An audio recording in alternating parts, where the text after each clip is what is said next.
Of course, of course. Thank you very much, George. It's my pleasure to present this paper, and thank you very much for the invitation. And I always learn from you. So, and when I received your email message invitation, I got excited. So I will be happy to share this paper with you and your colleagues. Thank you very much, everyone, for attending. And yeah, please ask me any question at any time. So feel free. Uh, so this paper is about semiconductor industry that I have recently studied, and this is the first paper in this project. I'll keep learning about this sector. Uh, Let me give you a brief view about structural details about the industrial organization of semiconductors, silicons. So if there's a famous saying, uh, modern world wouldn't exist without semiconductors. So many electronic components, or almost indeed all electronic components rely on chips. Usually call them chips, but chips and semiconductors are used interchangeably, synonymously. When we say chips, we mean semiconductors, even though they are different. So there's a bit difference, but usually because most of the sales in semiconductor business based on chips, we call it chip sector or semiconductor sector. So they are used everywhere in transportation, healthcare system, energy systems, electronics, and nowadays, because of demand for AI products, artificial intelligence products, semiconductor industry is popular. This sector has three main stages. First is research and development, carried out by universities, firms, governments, firms like TSMC, Taiwan Semiconductor Manufacturing Company. This company is the largest manufacturing company of chips. They have very high-end products. And this is one of the reasons I think U.S. wants to protect Taiwan. And there's a chips dispute between China and USA. USA doesn't allow chips made in US to be sold to China. And there are other companies which do research and development, including Intel, NVIDIA, TI, Samsung, etc. And the second stage of the industry is architectural design, functional logic, circuit, and physical designs of the chips. In this sector, the key players are TSMC, Samsung, Intel, ASML, the Netherlands company, Qualcomm, Broadcom, AMD, NVIDIA, Micron, Apple, T is here for, I believe, Texas Instruments. And there is a fabrication stage. This is like factories. TSMC, for instance, receive orders from NVIDIA. NVIDIA doesn't make chips itself, it designs. And TSMC or Samsung or Intel makes those chips. In this sector, there are about 470 companies worldwide.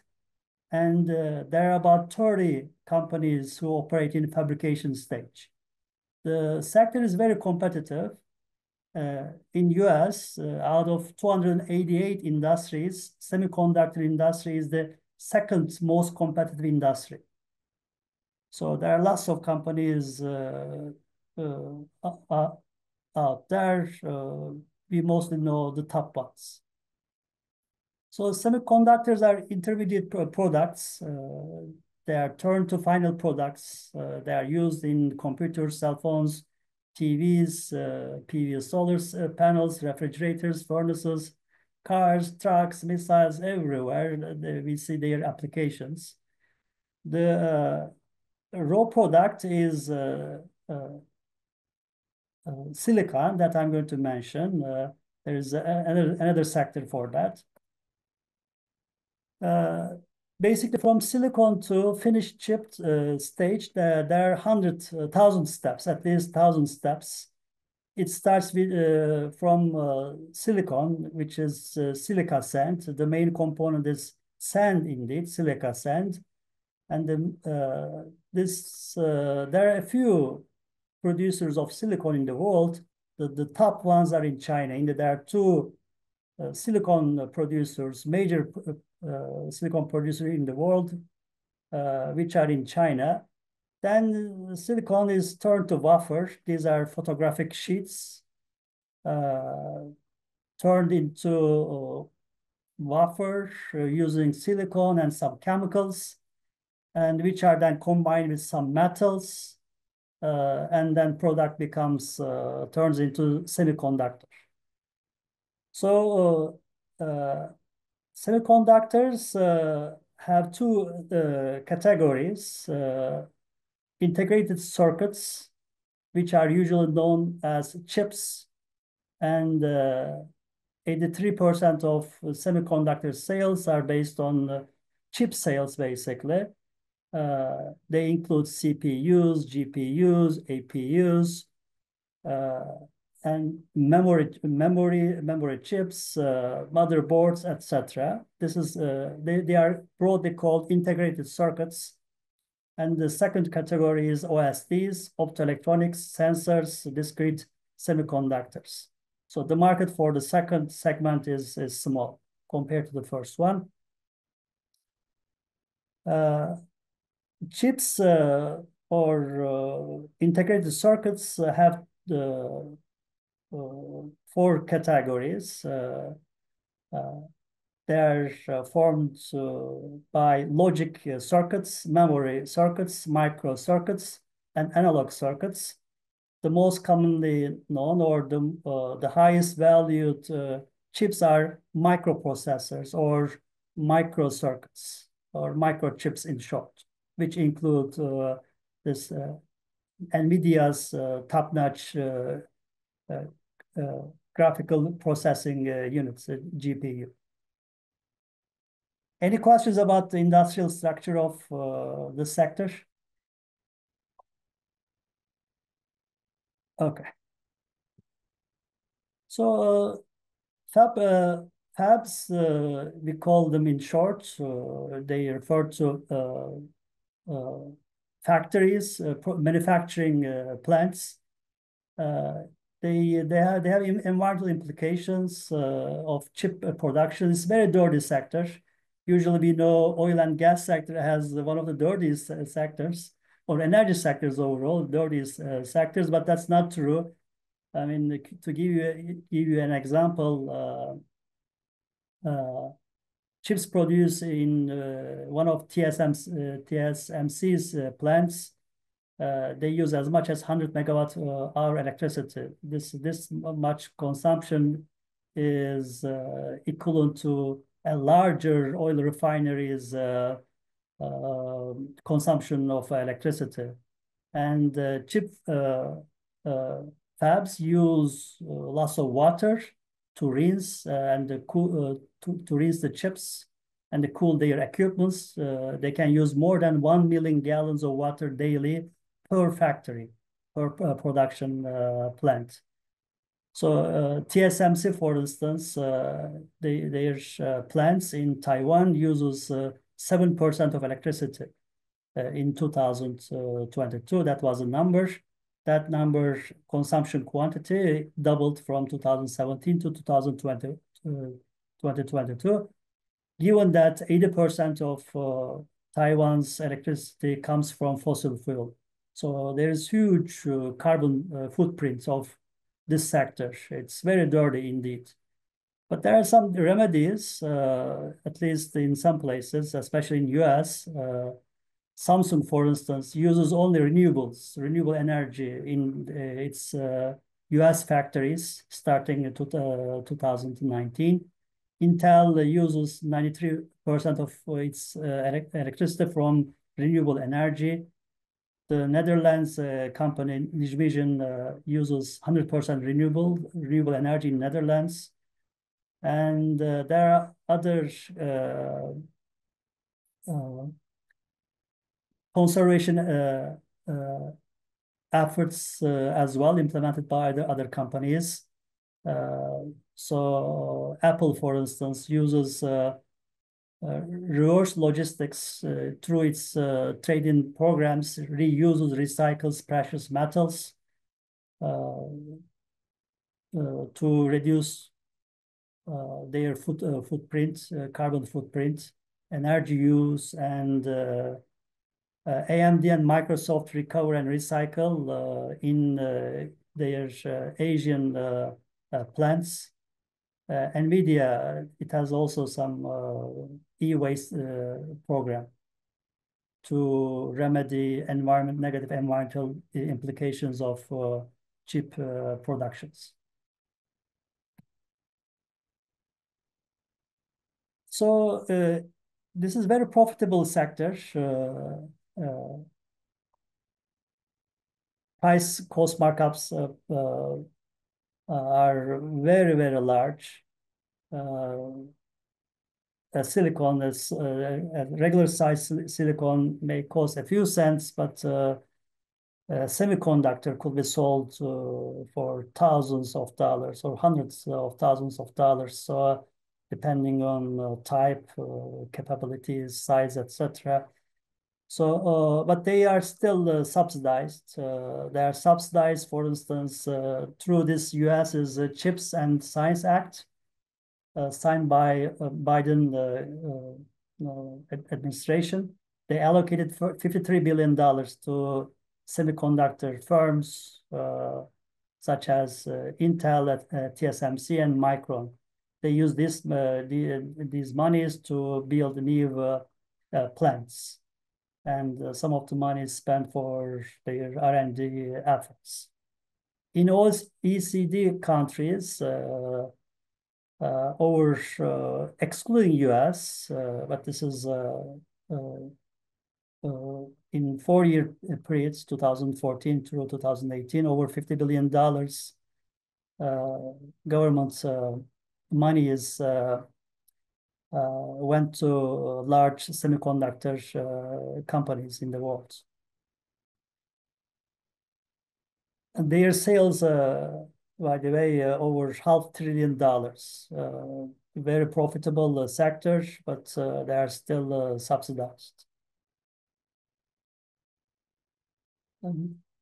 Because of certain reasons and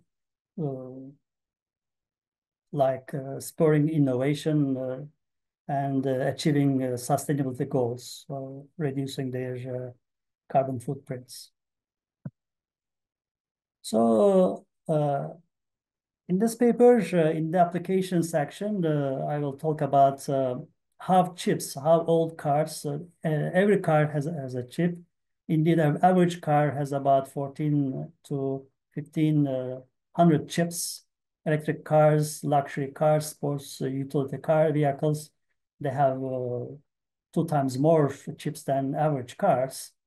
So those cars, old cars, could be recycled for their chips, which can be used in the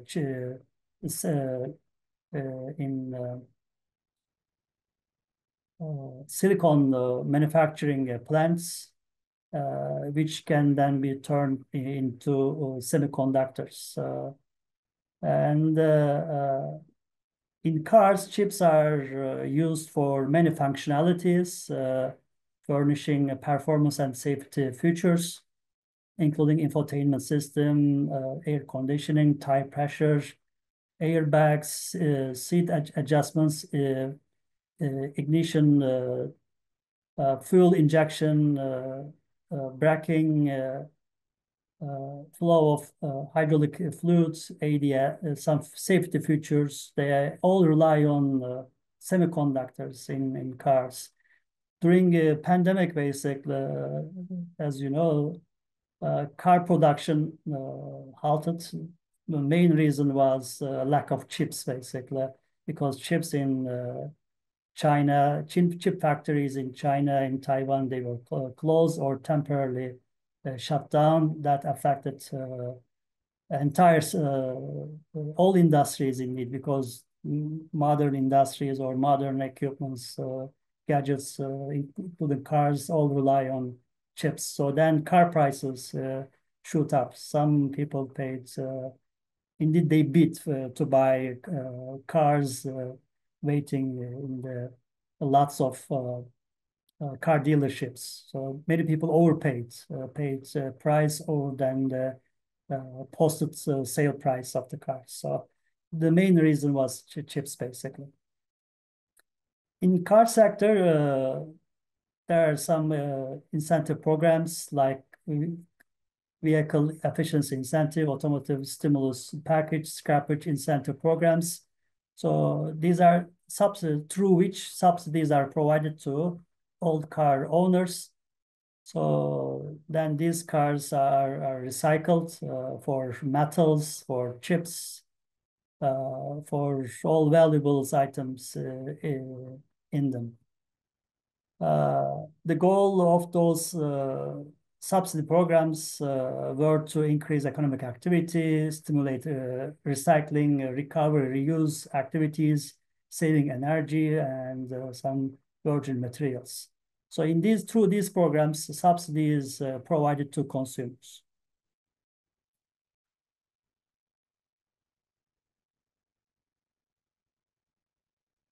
So in this paper, I examined the collection and recycling of old semiconductors in used cars in the application section. In the theoretical section, it's broad. It doesn't need to.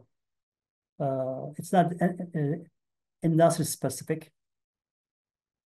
So the paper itself formulates industry as a closed-loop supply chain. So there is an upstream sector, which is in which silicon is produced, and there is downstream sector where semiconductors are produced using silicon and other inputs, and then these semiconductors are sold to some companies who make end products, final products like cars, phones, etc.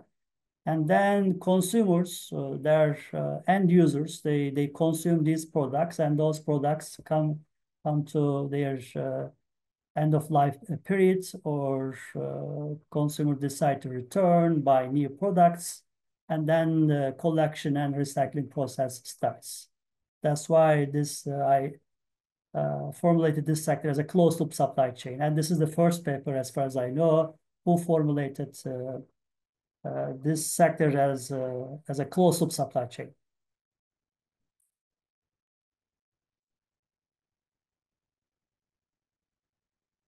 And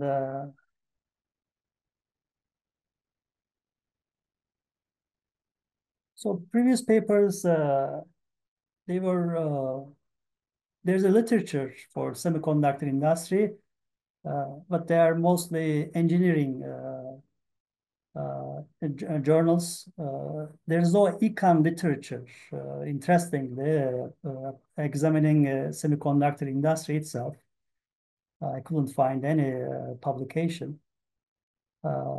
So that means that there's a huge potential to study this sector and to understand its economics of semiconductor industry, how it's organized, the pricing behavior, R&D, production strategies, etc. And of course, there are many different kinds of products in semiconductor sector. Products are differentiated, highly differentiated. It will be interesting to model competition for a given layer of the industry. This hasn't been studied as far as I know. Some papers mentioned importance of this sector for other sectors. Some papers mentioned about sustainable supply chain, why sustainable supply chains will be important for semiconductors. Some papers mentioned about environmental impacts of this sector. They calculated pollution emitted in the sector, energy consumption, material sustainability, how much materials are used. Some forecasts done to measure demand for chips, capacity planning for factories under uncertainty, impact of COVID-19 on semiconductor shortages, etc. So these are the main papers that I have examined.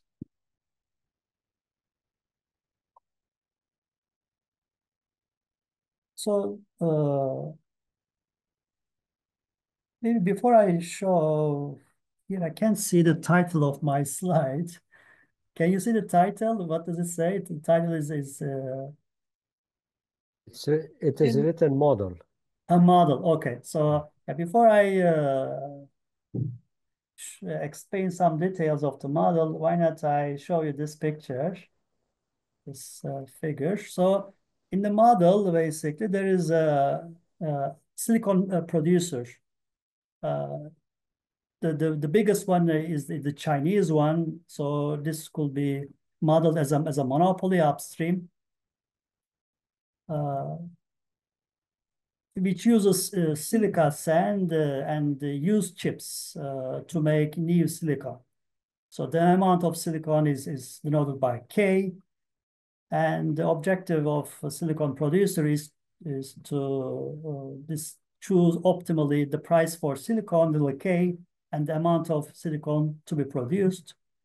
And then this silicon is sold to manufacturers of semiconductors. There are many. As I said, there are about over 480 semiconductor manufacturers. And it is the second most competitive industry out of 288 industries in the US. Very highly competitive sector. They produce billions of chips in terms of quantity, and the number of firms are high. It doesn't matter which layer of the sector you look at, even either fabrication or design. So the competition level is high. That's why I assumed perfect competition in the downstream. So there's labor market as well. Semiconductor manufacturers buy silicon, which is a key component to make silicon wafers. And then they buy other metals as well, and they use labor. Labor here could be robots or workers, actual human being. So they are combined to produce. There's a production function of semiconductors. Semiconductor is produced based on capital and labor. And then there's demand for these semiconductors. Firms like in other sectors, like car sector or phone producers buy these semiconductors and make final products.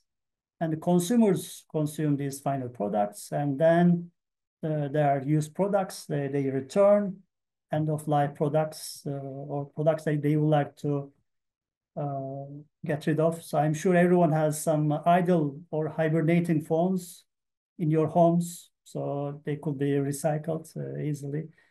And there's a return function here. Consumers return based on some incentives, price of the product, subsidy, and the fees they obtain by returning their used items.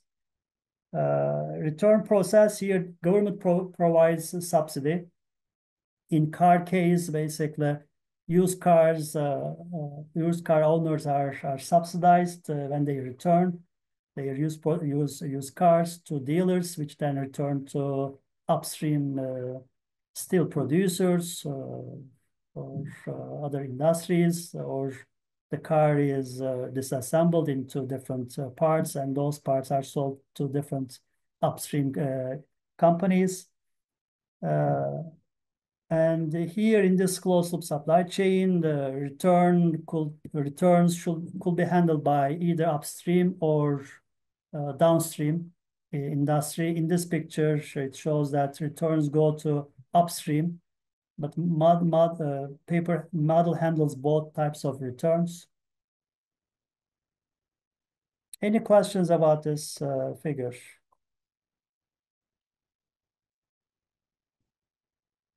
Okay.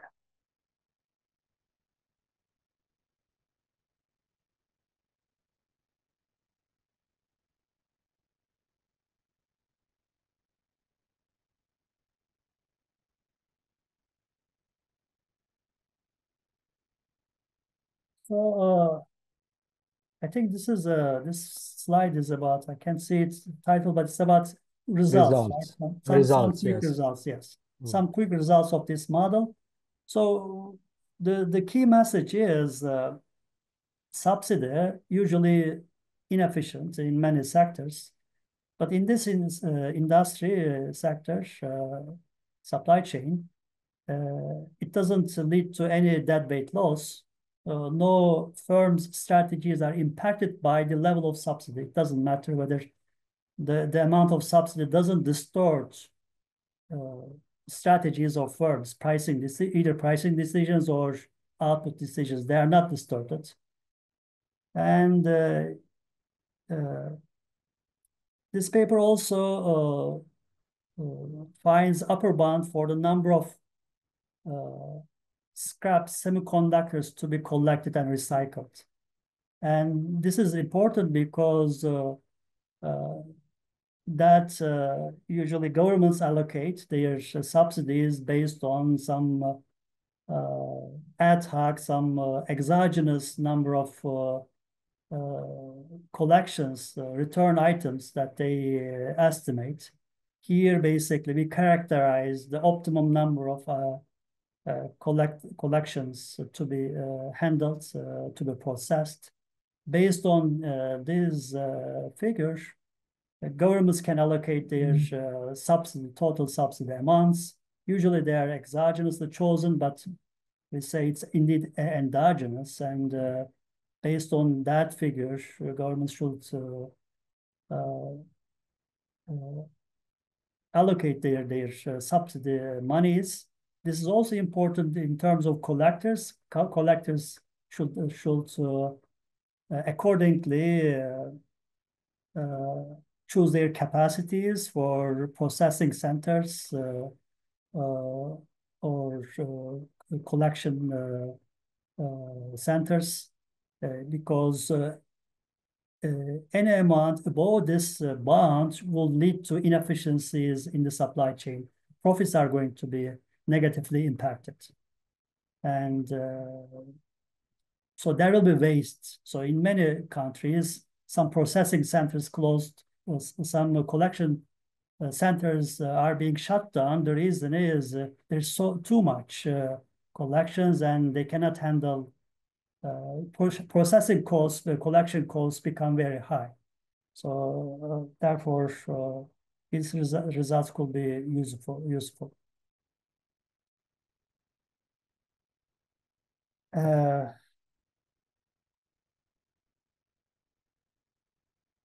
I explained this when this slides.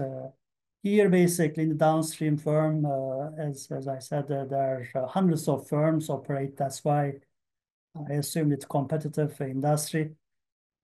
And it's also the second largest competitive industry out of 288 in US. In upstream, China's molybdenum or Zhejiang mining group, the largest silicon producer in the world.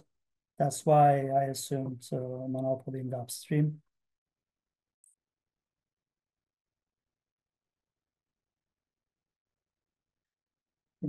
I also explained this slide. Reverse logistics handled by either upstream or downstreams downstream companies or their subsidiaries or third party chosen by these companies.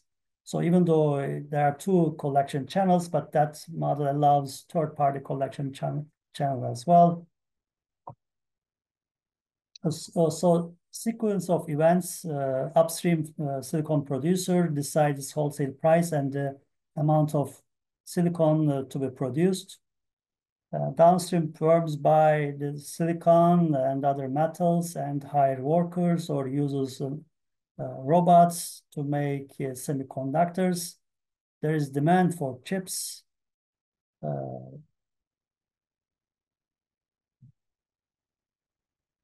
And end users, in the end, they are incentivized through subsidy. Government provides subsidy and a refund for their returns. The notation is specifics of the model. Semiconductor recycling function. So conductors are collected. B is like here number of cell phones or number of cars. B times V is the amount of silicon extracted from returns. There is simple silicon production function. Silicon is produced through collected items.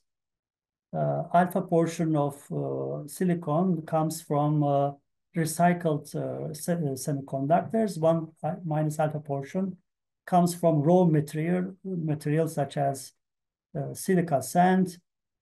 And there is silicon production cost function, which depends on the cost of raw material and the cost of collected items or returned items. And then semiconductor is produced using Leontief production function because labor is critical, especially robots are very, very critical. L is very critical to make semiconductors. L could refer to here robots as well. Talat, yes. Can you say a little bit more about equation 2? So, of course. So this is the silicon production function. So K amount is produced. But I mean, this equation is saying K silicon. equal K. Yes. And alpha portion of silicon comes from recycled semiconductors. Each semiconductor has some silicon in it. That silicon is extracted, and that silicon is going to be used to make new silicon, which is K. New silicon is K. 1 minus alpha, new raw material is going to be used. This is like basically, this is very common in many sectors. This is due to why we use recycled silicon and new raw material. The reason is there are lots of grades of silicon. It's not just a unique product. So grades are different. Plus, because of quality issues, some raw materials should be amalgamated with used silicon. That's why it has to be combined together. Alan, if I can add something. Sure. Because I think it's very confusing that you use the same letter for output and input in the production function. It would be like saying like labor equals, then it's labor equals labor or output equals output. Yes. Maybe here what you mean is like the first K is equals to a previous K or a different K in the past, or that has been degraded. Right. But then it's not exactly the same K, right? So it should be labeled as different, I don't know, like different K old, and then I don't know, something different. But like that, it's a bit confusing. I would say I agree with George. So it's like basically, let's say I have a K. I see that when I look at this K, so maybe 20% of this K comes from used silicon, and 80% comes from new silicon. So it's we understand the idea, Talat, but mathematically, what 2 is saying is K equal K. I see that. It's a bit confusing. There is a abuse of notation here. I see that. Notation is a bit abused. No, I think Sorry as about that. Carlos put it, some change of Yeah, maybe label it a would different way. Yeah, would be maybe good. kappa. So Yeah. kappa maybe. So kappa could Okay. be. Yeah. Thank you for that. Thank you, Mano. Thank you, George. So and then basically semiconductor is produced via Leontief production function. And there is demand for semiconductors, price responsive demand. Companies like car companies, cell phone companies buy semiconductors, and then they make there's price for that, and then they make their final products, which doesn't show up here. And then the final products consumed by consumers are returned through two return functions. Exogenous return function, which is constant, which is irrespective of price level or incentives. Second, the return behavior includes subsidy. Higher the subsidy, higher the return rate. Higher the refunds, higher the returns. And P, A, and there's A, this is like a scaling parameter that can change from industry to industry, from product to product. Remember, P is the price of semiconductor. So it's like basically in your AP is like, let's say, the value of your computer. Let's say it's $500. So P is like price of semiconductors. Use the key. Let's say it's the price of CPU. So price of CPU. So times some scalar. That's the value of the product that you have currently, or the use value of the product. That depends on the price of semiconductor as well. So that goes up. So you tend to you are inclined to return less. So you try to hold on to product more because chip prices are going up. You know that the computer prices are going to go up or car prices are going to go up. So then returns go down as semiconductor price goes up. That is endogenous return behavior. That affects all pricing, quantity, the upstream and the downstream production and pricing decisions. This return behavior will affect all. So silicon producer in the upstream has a profit function. So the objective is to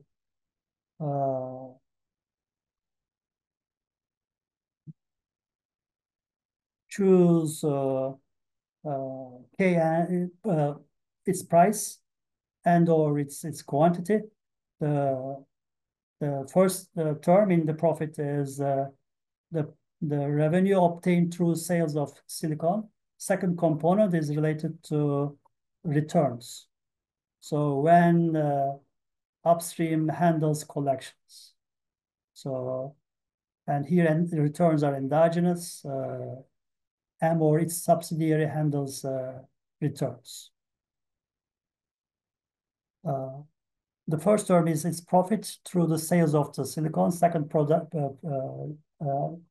term is the cost associated with collection. Downstream firms, they buy semiconductors and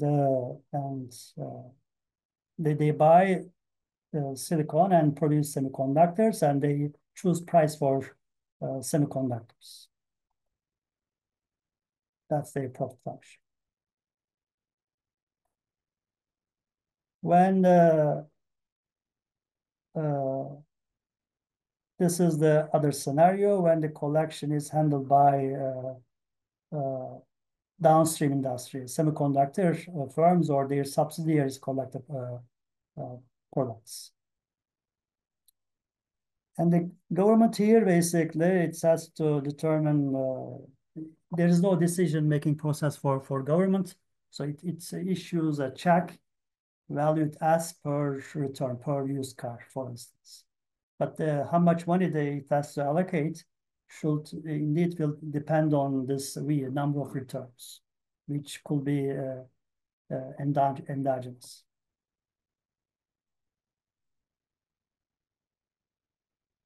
So any questions so far?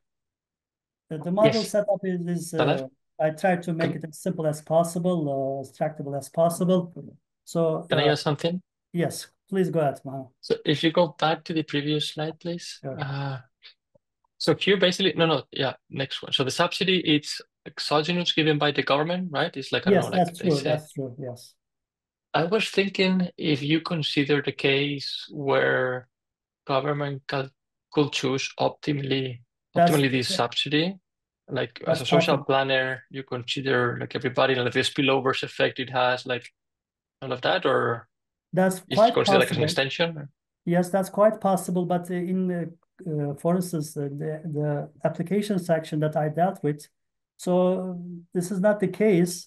In Canada, for instance, junk cars are government gives $1,000, or in US they pay $4,500. In Europe, in Germany, in Italy, in France, they have different number euro values. They exogenously choose these subsidy levels. They don't optimize them. Or in Norway, so there is a collection program for Denmark and Nordic countries for used cell phones. They don't choose the subsidy level or the. I mean, it's not completely random. If you have like a lot of firms in your productive sector, maybe the subsidy will be higher than if you only have like one guy just been producing cars. So I guess like this, like the government will take that into account. And but anyway, it was like just in case if you had like this as an extension of this. Manu, you can definitely extend it, so it's possible, as long as you can justify it. If you have concrete examples where as is indeed the government endogenously chooses it, of course it can be done. It can be easily done. Indeed, I believe I did it. I did the mathematics. Mathematics is not complicated. It's quite tractable in this model. But you are right. In some cases, I'm sure subsidies could be endogenously chosen, smartly chosen.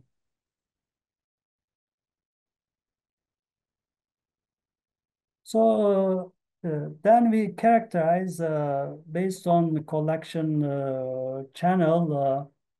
This proposition deals with upstream collection channel. Basically, silicon producer collects the used products and extracts silicon, use silicon to make new silicon.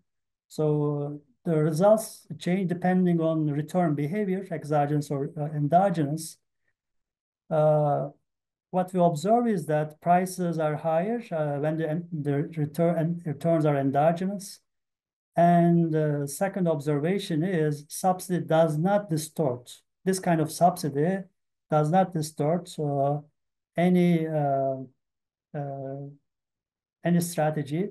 But as Manos suggested, if they are chosen endogenously in a smart way, they are going to affect Mano. In that case, we are going to see that these strategies are functions of subsidies. Definitely, it's going to affect the outcomes.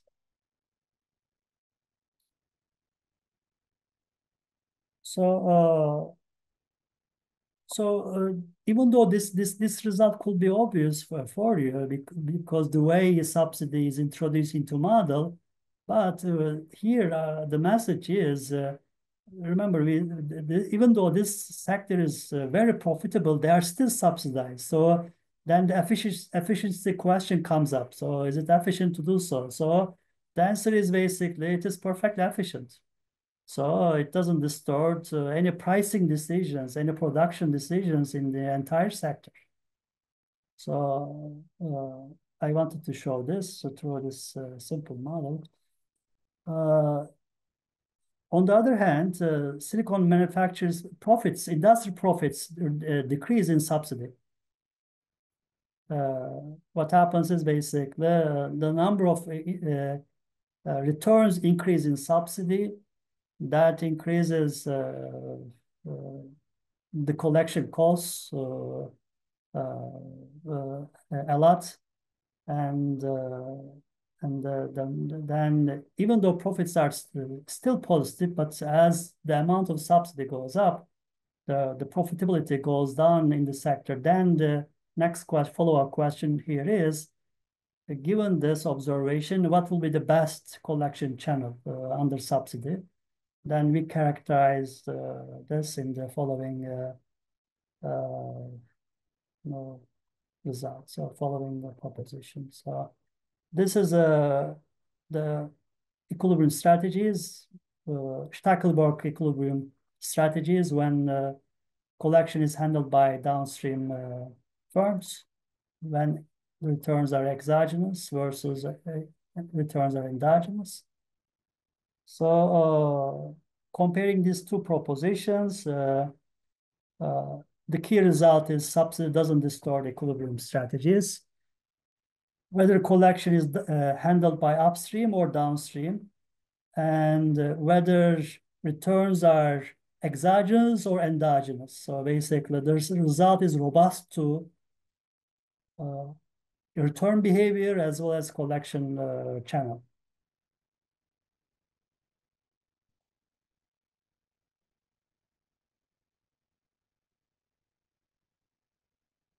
So, and the most then equilibrium profits are compared, and the result is upstream firms should be collecting. This is the optimum collection channel, whether returns are endogenous or exogenous. So system-wide costs are going to go down if upstream firm handles collections. And then, so I'm almost done. So good news is I'm almost done. So I have a few slides left. Before I move to application section, where I will show a few pictures only, do you have any questions so far? Any suggestions for me? I have some comments, but I will wait until the end. Okay, sir. Thank you. Maro, how do you pronounce your first name? Charles or? Carlos. Carlos. Sorry. Carlos, yeah. Carlos. Selim. So yeah, please let me know if you have any questions. So then the next step is the application section. I collected data. I collected price data for silicon. There are very different grades of silicon. Most commonly used ones are 441, 552, 2201. So there are different, and there are many other grades of silicon. And I used this data. Then I collected data for labor, how much workers are paid in US plants, TSMC, Samsung plants, in which semiconductors are produced. And I also calibrated some model parameters like alpha, some beta, some other key parameters. Yes, F, the collection costs. I used actual data for that. Also, I